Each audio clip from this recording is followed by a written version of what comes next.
love is not the stuff of pop songs. How ironic that that is chosen for me. As a 38-year-old, I look back, especially now having a daughter who's 6.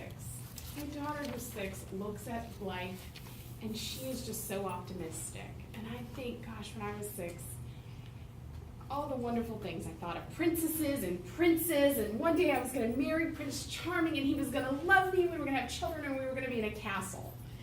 Right? That's what you grow up with. And I hope my daughter is going to have that vision as she expands into her teenage years and and when she becomes a young woman. I'm on the flip side. I'm 38. I'm a divorced woman. I was married for 15 years. Many of you know that. In fact, my first speech, my icebreaker, was coming out to many. That's when we had a Toastmasters group of 30 or 40, coming out and sharing that I was going through divorce, and I hadn't publicly talked about it outside of anyone other than my mother and my son. And that was hard for me. I didn't want a divorce, right? When we're young, going back to Samantha being 6, I even think when I was young, I thought I was going to marry, I'm trying to think back what the guy's name was, Leif Garrett from the 70s. Do you remember him? I do. You remember him? I also remember I was going to marry Jordan Knight from New Kids on the Block. He was the other one. He was going to be my husband, and we were going to make beautiful children and live in a castle. But unfortunately, life hits you, and sometimes things happen for a reason.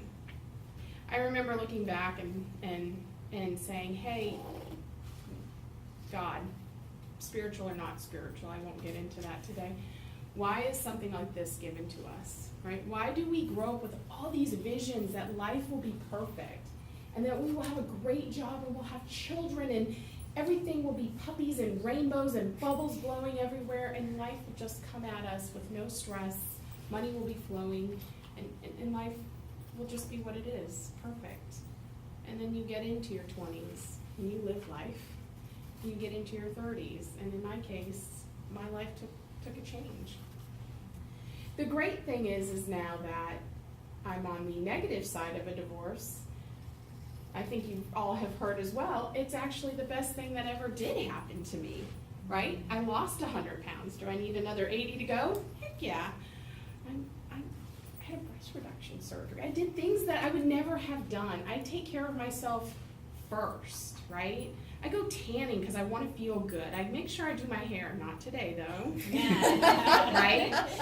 I buy expensive makeup. When I was married, it was all about my husband, right? He got the nice things. He had the Corvette, right?